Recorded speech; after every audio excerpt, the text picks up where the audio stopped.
Hello everyone, कैसे हैं आप सब।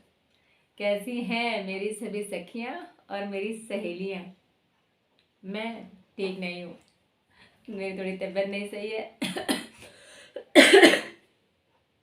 थोड़ा गला जाम है, नाक बंद है, लेकिन फिर भी एक बात आई मन में तो मैंने सोचा आप लोगों के साथ साझा करूं, जैसे कि मैं हमेशा करती हूँ। कुछ अब जैसे सर्दियों का मौसम थोड़ा थोड़ा बढ़ गया है, सुहाना मौसम आ गया है, अब जल्दी सुबह रजाई छोड़ने का मन नहीं करता है।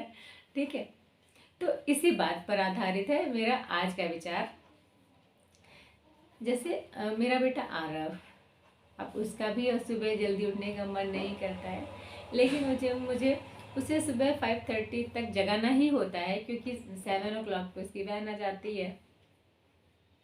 तो मैंने देखा है कभी कभी जगाने का ये रहता है कि कभी कभी एक दो बार आवाज़ में ही जग जाता है, कभी कभी थोड़ा मुझे और मेहनत करनी पड़ती है उसको जगाने के लिए, कभी कभी और उसको आलस आता रहता है, मैं चिल्लाती रहती हूँ वो नहीं उठता है, तो फिर कस के डांटना भी पड़ता है ना। बच्चों को कभी प्यार से, मनुहार से, नहीं तो कभी डांट से, हर तरह से जगाना पड़ता है।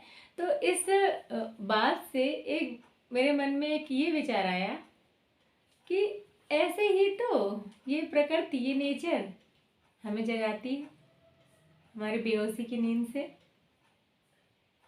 कभी एक छोटी सी लहर या एक छोटी सी घटना हमें बहुत कुछ सिखा जाती है, हमें बहुत कुछ बदल जाती है हमें।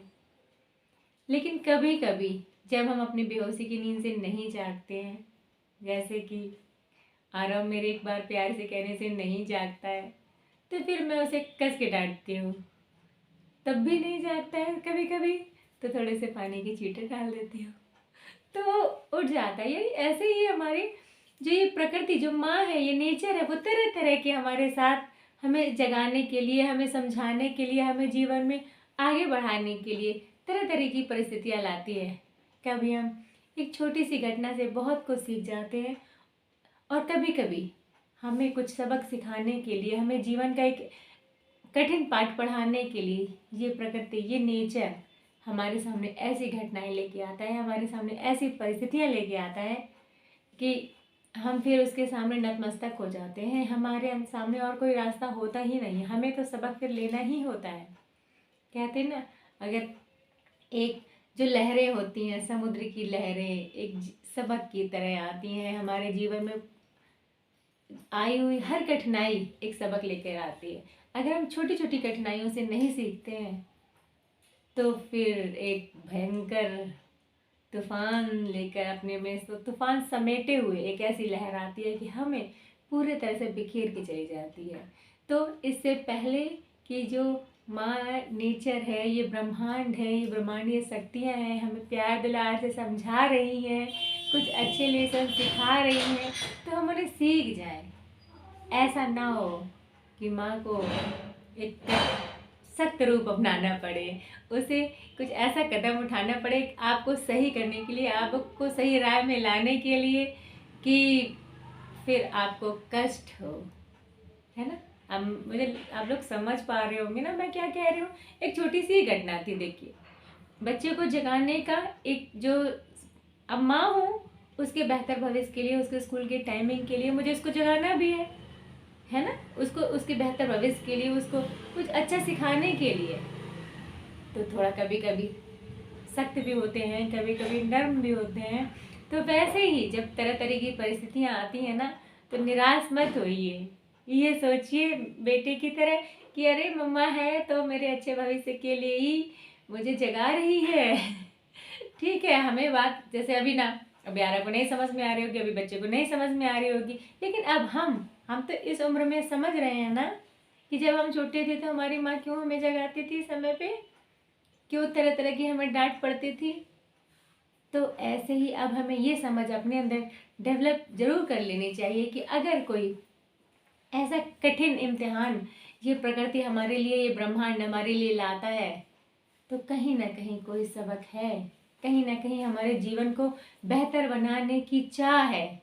इस चाह को हमें अपने अंदर जागृत करना चाहिए। अब देखिए, जैसे जगाने की ही प्रक्रिया, ठीक, अगर हमारे अंदर ये चाहत आए कि हमें ये जो जगाया जा रहा है या हमें जो समझाया जा रहा है उससे क्या कहते हैं, हमें कुछ जागने की, कुछ नया सीखने की चाहत हमारे अंदर जगेगी, तो फिर हमें वो चीज़ बुरी नहीं लगेगी। यानी जो माँ का सबक है, जो माँ की डांट है, वो हमें बुरी नहीं लगेगी। लेकिन अगर हमको ये नहीं पता कि इससे हम कुछ बेहतर बनेंगे, इससे हम कुछ बेहतर सीखेंगे, तो हमें झुंझलाहट पैदा होगी। कहते हैं ना कि जब हमारे अंदर जागृति आ जाती है या हमारे अंदर समझ आ जाती है, तो हम फिर इस कष्ट को सहने की शक्ति भी आ जाती है।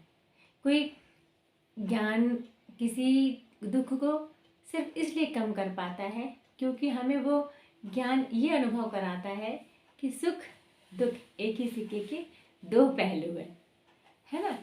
समझ पा रहे हैं? ज़्यादा आज पास तो नहीं हो रहा है फिलहाल। खैर, मेरा आज का यही अनुभव था और यही एक बात थी कि जब भी आपके जीवन में कोई माँ नेचर या ब्रह्मांड या प्रकृति आपके सामने कोई इम्तिहान लाए, आपको झकझोरने की कोई ऐसी घटना आपके सामने अचानक हो जाए जिससे आपको इस जीवन में अपने अस्तित्व पर प्रश्न चिन्ह नजर लगने लगे, आपको जीवन में संघर्ष नजर आने लगे, आपको नजरों के आगे अंधेरा छाने नजर आने लगे, तो समझ लीजिए कि कुछ बेहतर सिखाने जा रही है ये प्रकृति आपको। तो सीखने के लिए तैयार, एक खुले दिमाग के साथ, एक नए उत्साह के साथ सीखने की तरफ अपना नज़रिया बढ़ाते हुए उससे सीख ले, है ना। फिलहाल मेरा ये था जो अनुभव इधर 3-4 दिनों का, इधर सर्दियों के मौसम में नींद और बिस्तर का जो संघर्ष था बेटे को जगाने से लेकर, तो ये मैंने आपके साथ साझा किया। आप लोग अपना अनुभव जरूर बांटिएगा। क्या आप लोग भी, देखिए हम सब है ना इन सब चीज़ों से गुजरते रहते, तो इस समय हमारे साथ ये सारी चीज़ें होती रहती है। लेकिन इस घटना से मैंने ये सीखा और दोनों को मैं एक दूसरे से रिलेट कर पाई। तो ये रिलेशन, ये एक दूसरे से संबंध आप लोगों को कैसा लगा? क्या मैं सही दिशा में जा रही हूँ या मैं सही दिशा में सोच रही हूँ? इस पे आप लोग भी अपना मत जरूर दीजिएगा और पसंद आए तो लाइक और शेयर जरूर करिएगा। और जो इस चैनल में को पहली बार देख रहे हैं वो प्लीज़ सब्सक्राइब जरूर करिएगा। आपको बहुत बहुत धन्यवाद। Thank you so much. Bye bye.